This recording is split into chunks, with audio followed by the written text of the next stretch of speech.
kiri kanan tidak ada orang, hanya belakang saja di sini. Di sini mengatakan berkata-kata seorang akan yang lain dalam mazmur. Bila kita menyanyikan, kita didorong. Kenapa? Sebab kanan saya penetua main di kiri, saya penetua main ke kadang-kadang belakang penetua Datuk Herbert. Wah, barisan penetua sama pastor tahu, jangan main-main.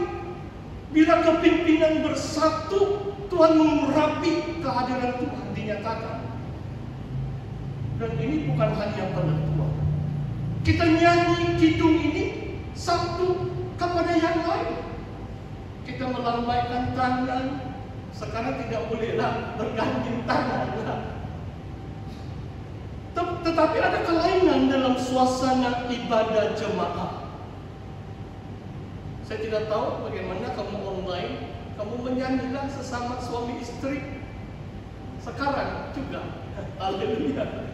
Praktikkan firman Tuhan ini. Kidung pujian, nyanyian rohani, spiritual songs. Bernyanyi, bersoraklah bagi Tuhan dengan segenap hati. Memang saya praktikkan ini kadang-kadang di Twitter, di bilik, waktu kadang-kadang saya menanti-nantikan Tuhan. Tetapi yang paling indah adalah di dalam pertemuan jemaah. Tidak lari ayat ini dipraktikkan oleh jemaah Efesus. Kalau mau penuh dengan roh, hubungan roh dengan penyembahan itu adalah secara dinamis. Kalau saya boleh lukis satu lingkaran atau satu putaran, a circle, roh dan penyembahan itu macam saling mengait. Semakin kita menyembah Tuhan, semakin roh itu dicurahkan. Semakin kita penuh roh, semakin kita bersemangat untuk memuji dan menyembah Tuhan. Itu luar biasa. Jangan anggap sekali-kali penyembahan itu rutin. Kadang-kadang boleh jadi saja. Wah, suara saya baik, saya hebat kelihatan di hadapan 5.000 orang atau 6.000 orang. Tetapi Tuhan melihat dalam hati. Dengan segenap hati bernyanyi, bersoraklah bagi Tuhan dengan segenap hati. Dan ucapan syukur ini kali kedua dalam bagian firman Tuhan ini. Atas segala sesuatu dalam nama Tuhan kita, dalam keadaan pandemik, ucaplah syukur. Bukan COVID-19 itu baik, saudara. Apakah maksudnya ucapan syukur? Semalam pastor hanya bersaksi saja tentang kadang-kadang kita macam Tuhan pun susah mau urus dengan kita. Ini pengalaman pastor sendiri. Semalam, sebab mungkin saudara boleh rasa beberapa bulan kebelakangan ini betul-betul panas kan di rumah. Kadang-kadang saya buka baju penuh. Dulu tidak begitu, sangat panas. Sebab lockdown saya tidak boleh duduk di McDonald. Dulu saya bukan suka pergi makan ke burger, saya suka ke aircon. 1 jam saya enjoy aircon, saya menulis 50% 30 saya ditulis di McDonald. Sebab airconnya, suasana dia, saya boleh menulis. Saya tidak terganggu dengan orang lain di sekeliling saya. Jadi kemarin jam 4, masih sangat panas. Jadi saya berdoa sendiri, Tuhan ampuni saya sebab saya hanya macam mengeluh panas, tapi saya tidak berdoa supaya Tuhan kasih rendah. Tuhan, ayah, kalau lu panas sudah ini, saya bilang, kamu kasih kurangkan panas lah, begitu. Nanti jam 5, saya sama istri keluar pergi shopping di CTS di Blok Katal. Tiba-tiba hujan. Hujan sampai di rumah ada sedikit keluhan. Ayah, kenapa hujan? Kereta saya kotor. Tiba-tiba macam Roh Kudus menegur saya. Tony, aku bayang jawab doa kamu. Sekarang tidak begitu panas kan sebab ada hujan kan? Ya betul. Saya bertobat. Saya mengucap syukur kepada Tuhan dalam segala sesuatu. Yang panas pun saya mengucap syukur. Tuhan beri hujan, saya pikir kereta saya kotor. Tetapi Tuhan baik, sebab saya sudah berdoa supaya jangan terlalu panas. Tuhan beri hujan. Saudara yang saya kasih dalam Tuhan, marilah kita mendekati Tuhan. Dan soal kasih Allah dan Roh Kudus, saya mau baca Roma. Mari kita lihat Roma 5, satu ayat saja saya baca.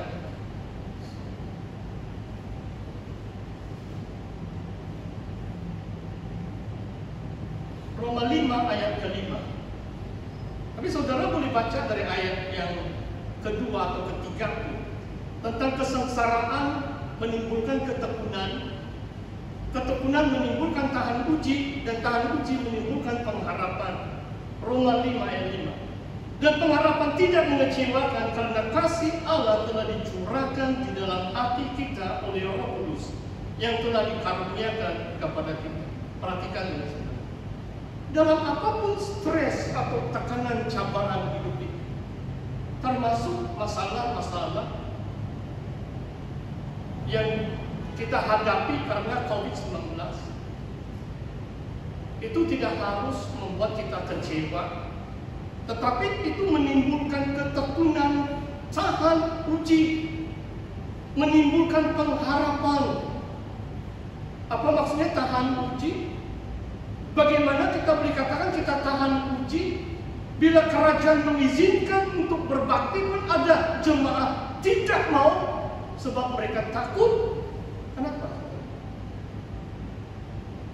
Saya tidak akan bangga kalau gereja saya online ditonton oleh 5.000, 10.000 view, tetapi bila dibuka 10 orang pun tidak mau hadir karena takut.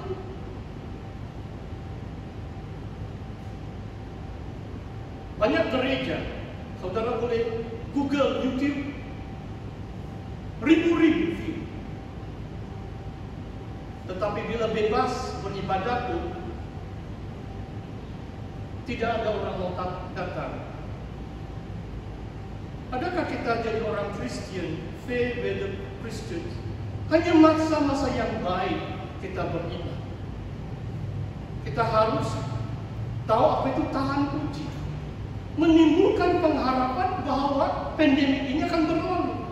Dan bila kita kuat, saudara, pengharapan itu tidak mengecewakan. Kasih Allah dicurahkan di dalam hati kita oleh Roh Kudus yang dikaruniakan kepada kita.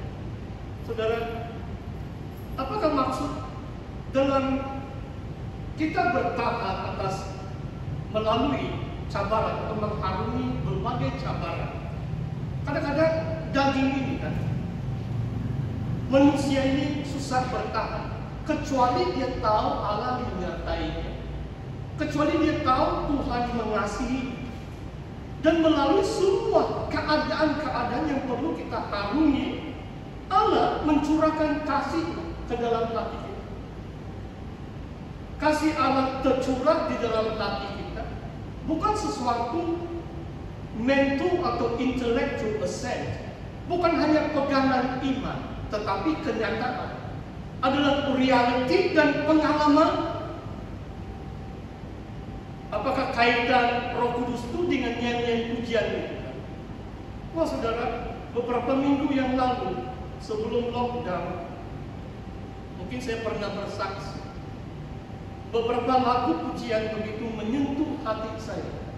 Dan saya tahu pada saat itu kasih Allah itu dicurahkan di dalam hati saya oleh Roh Kudus. Adakah saudara mengalami itu? Kekristenan ini bukan hanya pegangan iman, bukan kita berdiri dan menghafal iman rasuli. Kalau tidak mengalami kasih Allah, semua itu sia-sia. We really have to experience the love of God pour into our hearts by the Holy Spirit.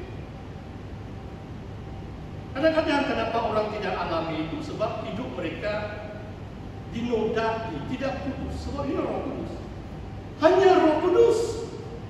Inilah alat yang Tuhan pakai untuk menyatakan kasih. Tanpa Roh Kudus, manusia tidak dapat mengalami kasih Tuhan dicurahkan di dalam hati. Roh Allah itu roh yang kudus. Kita harus menjauhkan kejahatan, menjauhkan kecemaran, menjauhkan hawa nafsu. Sebenarnya tidak perlu minum anggur banyak-banyak, sebab ayat Efesus 5 ayat 18 mengatakan anggur itu menimbulkan hawa nafsu.